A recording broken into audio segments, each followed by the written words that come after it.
INEC is INEC, and we have to work with them. The president himself has said that Jega is an appointee of his, and whatever the case, we have to live with him. I don't concern myself about whether he'll be there or not, or how long he'll be there. That's not my call, that's not my job. My job is to simply speak for our candidate and our presidential campaign organization. And I'll just tell you this, whether it is Jega or anybody else that is there, we intend to do exceptionally well. We're going to work very hard, work in a way that will amaze many people to ensure that our candidate wins. Jega or no Jega, I believe we're going to win this election. Have you not found it strange that in the last couple of months, the PDP is behaving like a true opposition political party? We in the opposition should be worried.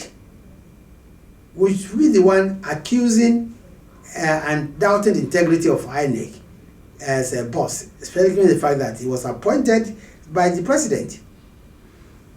Two, is it not amazing that the same Jega who had been the poster boy of this government, saying that under him they conducted very credible elections, has suddenly become a villain? Now, there's all these one allegations that we met in Dubai with the INEC chairman. Nobody has provided when or who met with him.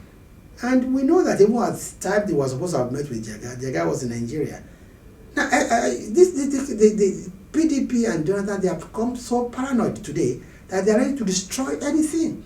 I can't imagine how you can say that we met with Jega and you are in power and you can do nothing about it. Well, of course, we really have no choice because there is no other electoral body. But, I've expressed, as the spokesman of our campaign organization, on numerous occasions, I've expressed my personal concerns and concerns of our campaign organization about the way in which INEC has operated in the past. It's very clear that they were not ready for the election on February the 14th. We are hoping and praying that they will get their act together and they will be ready by the time the election is due. The question we're asking, why doesn't the government want elections? The hallmark of democracy is not just provision of infrastructure. No. Many governments in the world provide infrastructure.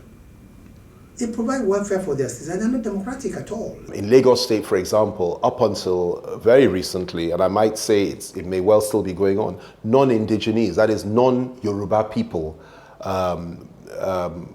were being denied their PVCs.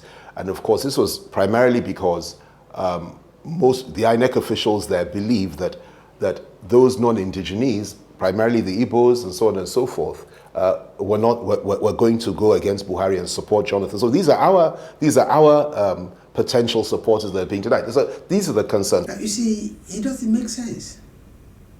We're in farm control in the southwestern states. We've done more than anybody, especially in Lagos State, to get people to get their PVCs. It's on record that we're the only political party that declared public holidays to enable people to go and collect their permanent voters' cards. The eastern states in the south are the most densely populated states in this country, all right? The Igbo states, okay? How come you're telling us, or INEC is telling us, that only 40% or 50% of Igbo people, just before the February 14th date, had collected PVCs? They are eager to vote. Lagos State, and I lived in Lagos most of my life, is a cosmopolitan state, a massive state, densely populated. Everybody's politically active there. And you're telling me that just a week or so, a few days before February 14th election, only 35% of Lagosians collected their PVCs? It's just simply not true. There's something funny going on. Our only guess is that because PDP has been buying PVCs, have been stealing PVCs, and they know that introducing card readers will make those PVCs useless.